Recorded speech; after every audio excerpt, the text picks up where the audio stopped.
Wow. Here we are. You might notice the title's a little different today. I stopped saying reading the Power Broker every day because sometimes you just have to take off 8 days. I moved, so this is white background, which looks not that different. It's actually 4 miles away from the previous white backgrounds. Very exciting. I will give you more of a home tour soon, but for now, I'll just be in the abyss. Also, ooh, I kind of want to let Pearl in. She's meowing. I'll be right back.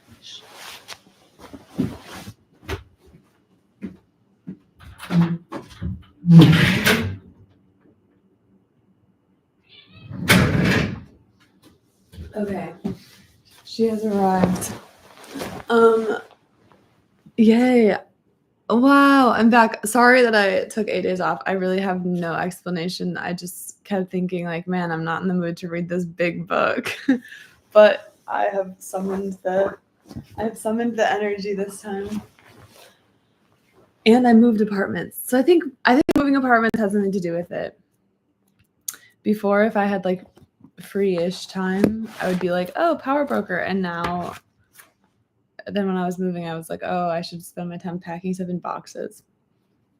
Okay. It's really convenient that I left off on a whole new chapter. I don't even remember what was happening before, but I think that's okay. Chapter 11, The Majesty of the Law. Law? What do I care for law? Hain't I got the power? It's a quote from Commodore Vanderbilt. I need a little sip of coffee.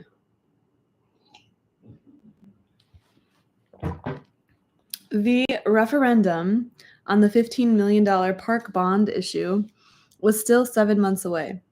Even if the vote was favorable, the money would not be available to Moses until the 1925 legislature made specific appropriations out of the proceeds of the bond sale.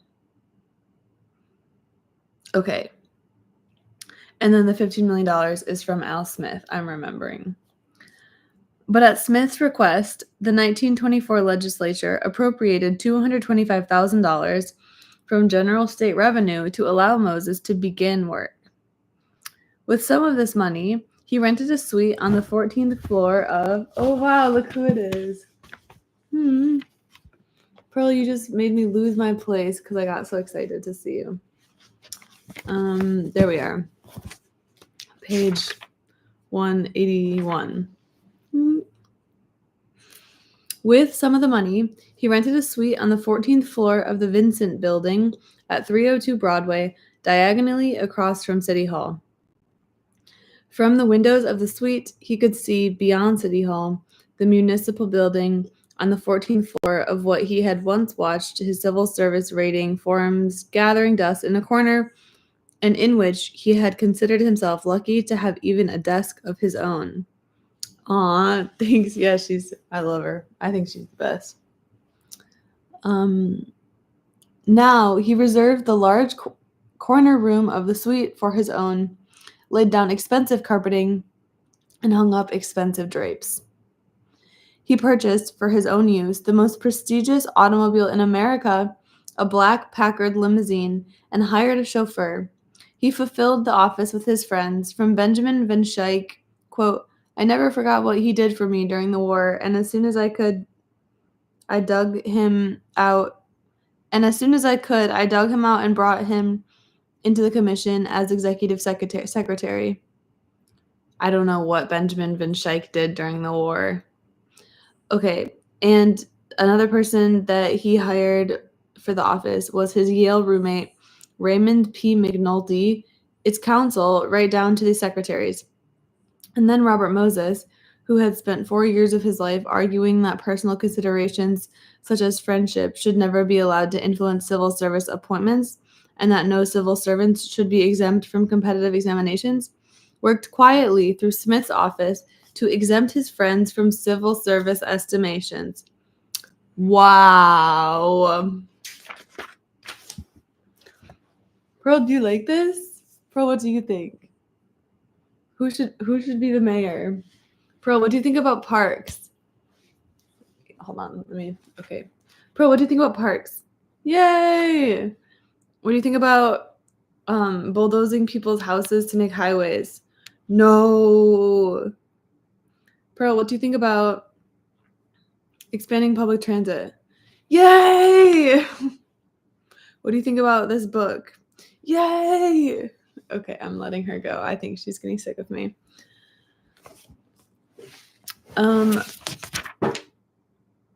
And he was so lavish in purchasing automobiles for his friends' use and furnishings for their offices that by summer he had spent $63,000 of the $225,000 on such overhead expenses. This is crazy. Moses's Yale classmate, Harold Phelps Stokes, was an assistant to Secretary of Commerce Herbert Hoover. During the first week after his appointment, Moses dashed off a letter informing Stokes of the existence of the 600 new acres at the Fire Island Coast Guard Station and asking him to persuade Hoover to release them as an addition for the adjoining 200-acre Fire Island State Park. When Hoover agreed, Moses had, in a single step, quadrupled the state park acreage on Long Island. During the first week after his appointment, he called on the New York City Commissioner of Water Supply, Gas, and Electricity, Nicholas J. Hayes, and asked Hayes to release the 3,500 acres of city watershed properties. Hayes said that his responsibility was to protect the city's water supplies, not to give them away. But he was a good Tammany regular, and a call from Al Smith persuaded him to accept a compromise that Moses suggested, that the city keep control of the water on the properties and give the commission a surface easement that would allow it to use the rest of the land for parks. I have no idea what surface easement means. Much of the remainder of the route for the envisioned Southern State Parkway was farmland. Moses quickly learned not to visit farmers during the day when they were occupied with chores.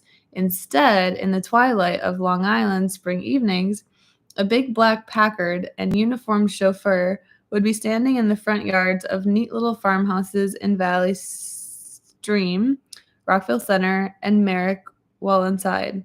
At the kitchen table, Robert Moses sat, jacket off, tie loosened, and shirt sleeves rolled up, drinking what he later remembered as an endless succession of glasses of beer and trading an endless succession of loud jokes with an endless succession of jovial, florid-faced but canny German and Dutch farmers,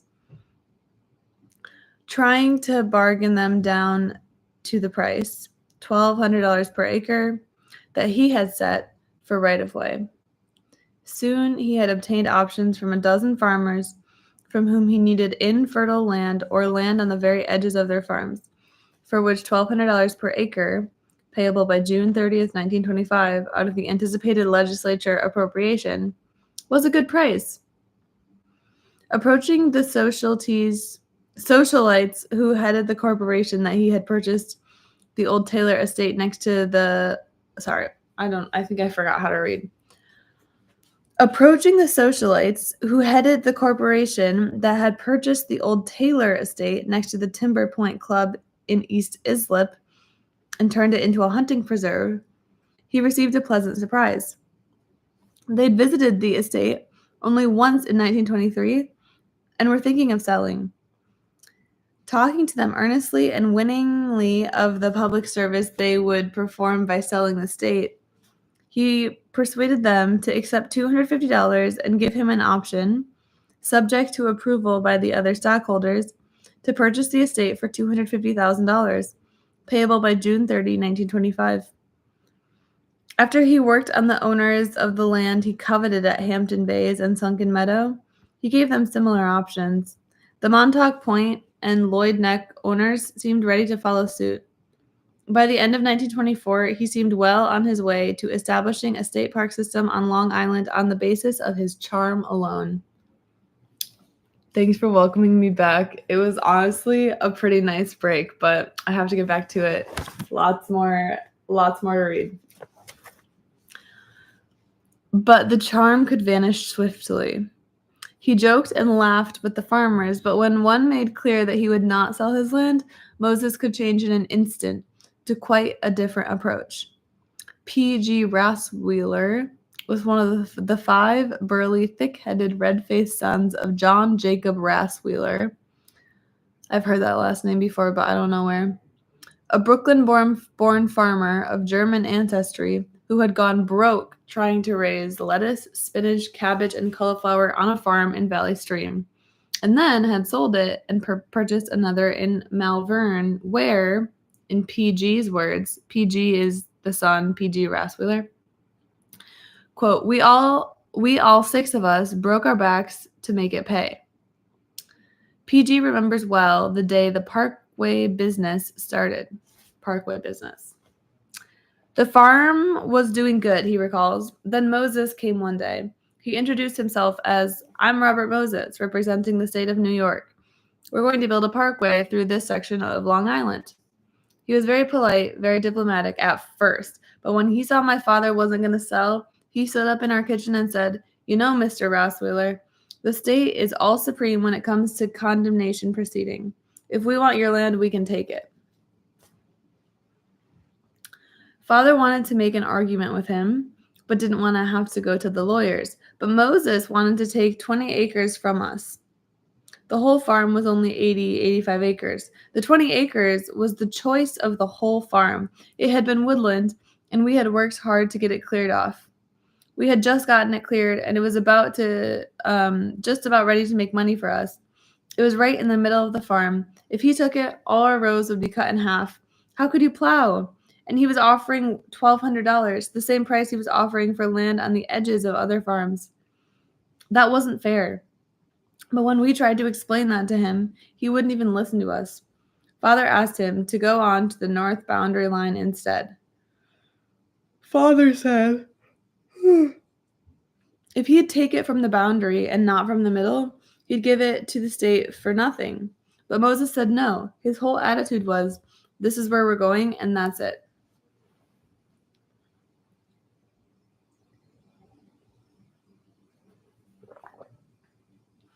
The next day, as John Jacob and his 5 sons were in the fields, a young engineer Moses had hired, Sidney M. Shapiro, drove up with the surveying crew. They just walked on the property and set their things without asking permission, PG recalls. Father asked them if they had papers from a court, and they didn't. John Jacob walked into his house, came out with a shotgun, and put it against Shapiro's chest. Wait, this is our first gun appearance in the book, I think. And said, I'll blow you to hell if you don't get off my land. Getting off, Shapiro telephoned Moses, who said, get the state troopers and go back there. They wanted to scare you, I guess, Rasweiler said. But Father asked the troopers if the surveyors could go on our land without papers, and the troopers asked them if they had papers, and they said no, and the troopers said to them, you can't go on this man's property without papers, and they went away. So we thought we had won, but the next day, they set up their things on the next farm. Moses only wanted land on the edges of that, and so the farmer was friendly to him and got the survey lines they needed from there, and they condemned up the price of property they wanted. We went to the Court of Claims and got $2,700 an acre, more than twice what Moses offered us. We kept what was left of the farm, but it wasn't the same. Me, I went into the trucking business, worked for my brother-in-law. Crazy.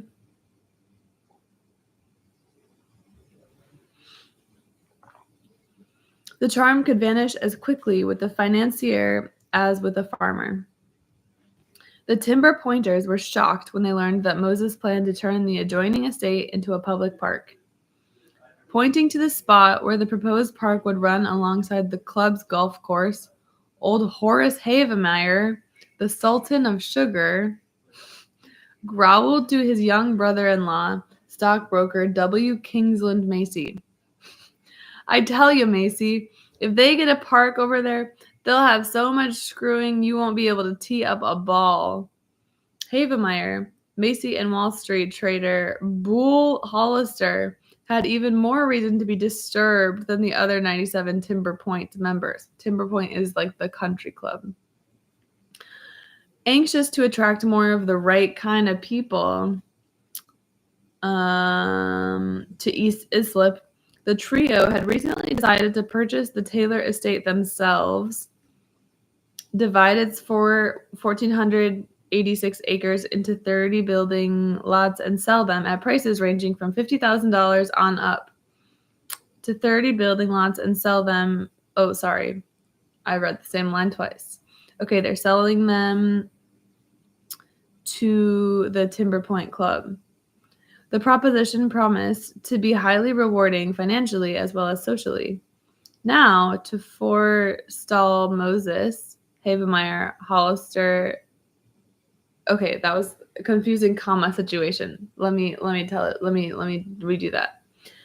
Now, to forestall Moses, comma, Havemeyer, Hollister, and Macy hastily persuaded the Timber Pointers in the Deer Range Corporation, the corporation that had turned the Taylor estate into a hunting preserve, to overrule their officers, deny Moses the option he had been promised, and instead sell the estate to them for the same $250,000 he had offered, plus 50% of any profit they made on subsequent resales. Learning of these machinations, that word always reminds me of when Patrick on SpongeBob SquarePants said, "The inner machinations of my mind are an enigma." Moses asked Macy to drop around to his office. Basically, I have kind of like not paid attention to the details enough, but what I've gathered is that these three guys, three rich like Long Island Country Club guys, are trying to stop Moses, but I haven't really been. Maybe I'm just too sleepy. Maybe it's not that early. I shouldn't be so sleepy. I don't know. Okay, so Moses asked Macy to drop around to his office. When the stockbroker arrived, Moses bluntly ordered him not to consummate the deal. Macy indignantly refused to agree. Then, as he was later to testify under oath, quote, "Mr. Moses told me that they were going to take that place away from us, and nothing we could do would stop it. Mr. Moses informed me that he had the arbitrary power to seize this property, which was owned by myself and my associates, even though the state did not have 1 cent to pay for it. Mr. Moses told me that he could take my home away from me. He told me personally that his power was such that he could seize my house, put me out of it, and arrest me for trespass if I tried to get into it again. Mr. Moses told me not only that he possessed this arbitrary power, but that he was able to control the press of New York City so as to hold me up to such obloquy, that's a word I have never heard before, OBLOQOY, or QUY, obloquy, I don't even know how to say it. It means strong public criticism or verbal abuse. Okay, so Robert Moses is going to hold up this guy to so much obloquy. This is an SAT word for me today. That I would not be able to stand it. And Moses was as good as his word. No sooner had Havemeyer, Hollister, and Macy actually purchased the Taylor estate than, without even a pretense of negotiating with them as the law required, he directed Park Commission attorneys to draw up a notice of entry and appropriation, and serve it on the three men. And while it was being served, he stationed armed state troopers on the property and instructed them not to allow the three men to allow it, even to remove personal property they had left at the estate. This guy is crazy.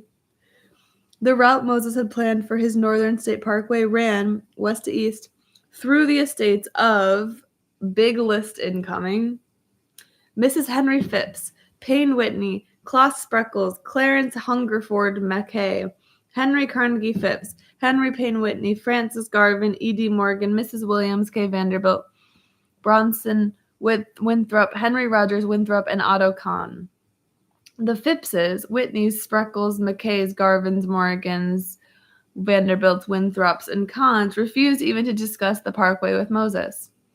One summer weekend in 1924, as they relaxed in the manor houses which they had so carefully secured against the public, they noticed outside their gates surveying crews setting up their telescope-like surveying levels and pointing the telescopes in their direction.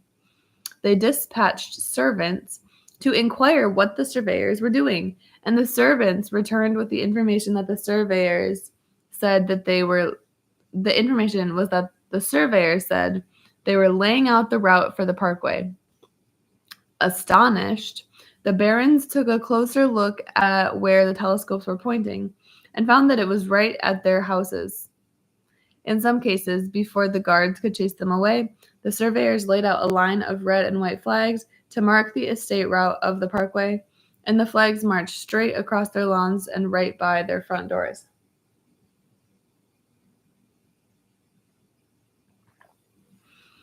Yeah, he is crazy. See, maybe I'm just goofy.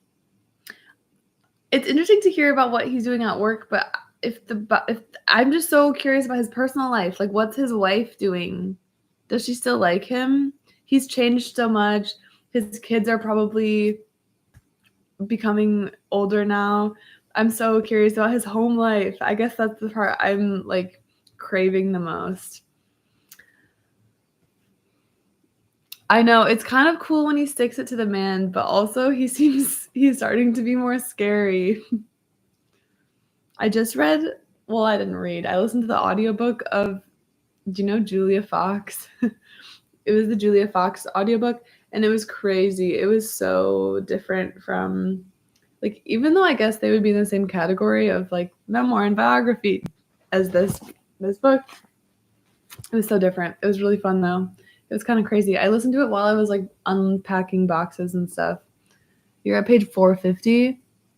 There's not much description of his home life. You know what? I'll live. I read this thing recently, and it was talking about how in biographies, it was this like lady who was a mom basically, and she was saying that when she reads biographies, she notices that when there's like women biographers, they're way more likely to talk about what the kids are up to because they think it's important, and that she has observed that male biographers are less likely to. And I think that, you know what, maybe this is a gender thing, or maybe not, I don't know. But I'm just like, what about your family? How are they letting you just like go off in your boat all the time? If that were my husband, I would be like annoyed. I would probably get a new one. I don't think I would marry him though, so not really something to worry about. Because yeah, he has like 2 kids and a wife. Anyway, oh wait, I need to show you guys. Pearl is like being really cute over here. There she is. She's just enjoying the book. Yeah, exactly. He like there are these lines all the time of like whenever he gets out of the office, he'll go to, and then either it's like the bar with the governor or the boat to explore all of Long Island. Never home with the kids though. It would be kind of exciting if he had an affair. That would really spice up the book for me. But it's already spicy enough. Anyway, the barons dispatched their lawyers to Moses, and Moses did not treat those lawyers with the deference to which they were accustomed. The exact nature of his conversation with Colonel Henry L. Stimson is unknown, but Stimson stormed out of the meeting to write Governor Smith. I believe thoroughly in the importance of improved highway facilities and parks. But, my dear Governor, it cannot be done in this country by Napoleonic methods. Another lawyer told Moses that there was enough power in Wheatley Hills to ensure that no parkway would ever run through there. Well, Moses replied, we're going to teach the Wheatley Hills people a lesson. To all the baron's lawyers, he spelled it out bluntly. If their clients were willing to donate land for the parkways, its location could be shifted away from their houses to the borders of their huge estates. But if they weren't cooperative, the commission had the power to appropriate the land right next to their houses and it was going to do so. Appropriate, the lawyers asked one another. What did that mean? In law offices all around Wall Street, pages were hastily turned to Section 59 of the State Conservation Law, and then calls were hastily placed to F. Truby Davison. I do not know who F. There's too many names in this book. F. Truby Davison. I felt awful, of course, Truby was to recall. It's a terrible, high-handed way for a public official to act, to threaten someone with the loss of his home unless he surrenders his land. But Moses had the power to do it. He would walk in and take it, and he had the power under the law I had introduced. There was nothing else for me to do but admit to these fellows who called that I just hadn't studied it thoroughly before I introduced it. One attorney, after studying the law, wrote a friend, "The powers most innocently expressed in Section 8 and 9 are, when read in conjunction with Section 18, sufficiently broad to permit the Commission to take over the whole of Suffolk County, as long as the governor was willing to sign the appropriation form." And even while the lawyers were studying their powers conferred by the act, Truby Davison was the son of the robber barons who introduced a law in Albany that gave Moses all his power. Thank you, Mateo. It can't just be me. Also, sorry, I went to the original Hooters in Florida, and I got the shirt as like a little memento souvenir. And now when I wear it, I have to explain, like, I don't work at Hooters. I just thought it was funny. Okay, anyway, though. Okay, good. Truby Davison is the son of the robber barons who introduced the bill. It can't just be me. I really do feel like I might need flashcards for some of the characters, but not really, because most of the characters, they just come and then they go away immediately. Like, I don't need to remember the Wheatleys of the Wheatley Hills or whatever, or a bunch of the names of the robber barons that live in Long Island. Those I can forget. I think it's fine.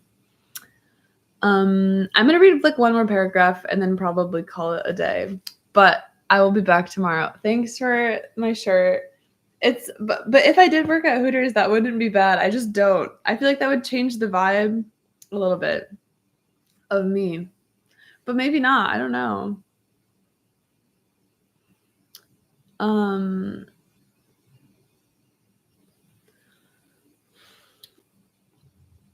Important enough people get mini bios. Yeah, like Al Smith. Like, I'll definitely never forget Al Smith because we learned all about like his mom and his whole little book habit. Yeah. Okay. Moses was giving new evidence of his intention to use them, his powers. In August, the owners of the Montauk Point land he wanted learned that Carl G. Fisher, developer of Miami Beach, was planning to transform Montauk into a similar resort area. Ooh la la. If he succeeded, the land would become immensely valuable. They notified Moses that they would not sign the option agreement. He promptly appointed the choicest portion of their land, a 1,700-acre tract called Hither Hills. A week later, he appropriated 22 other acres on Lloyd Neck. The lawyers told their clients they were in for a fight. Okay, that's where I'm cutting it off for the day. Yeah, I can't believe we never get any more info on his wife, except that she was a secretary from Wisconsin who got like headhunted by that one. I honestly forgot the name of it, but the that like organization to reform that he worked at when he was a little young gun out of Cambridge or Oxford. Wow, maybe I have bad memory. I can't remember if he went to Cambridge or Oxford. I can't remember the name of his first job, but that's where he met Mary. Man, I really want to know what's her deal. I wonder if he interviewed her in the back of the book. Let's see. Mary Moses. I always forget which page his list of interviews is on.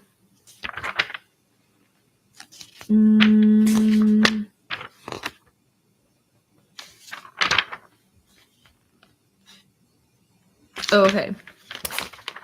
Oxford. Okay. Thank you. Okay, Moses, he never interviews Mary.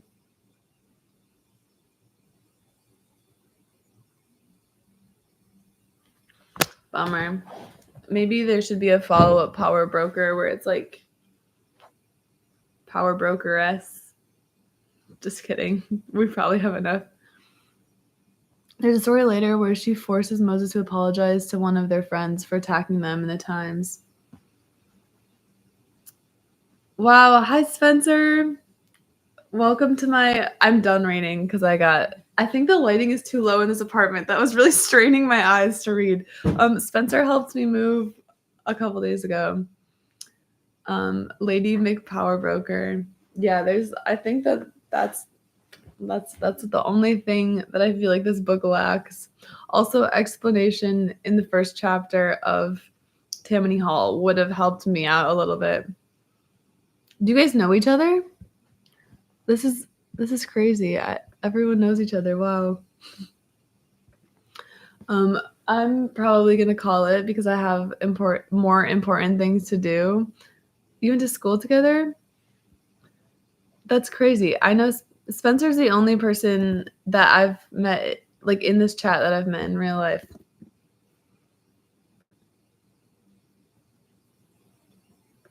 Okay, I'm logging out. Goodbye.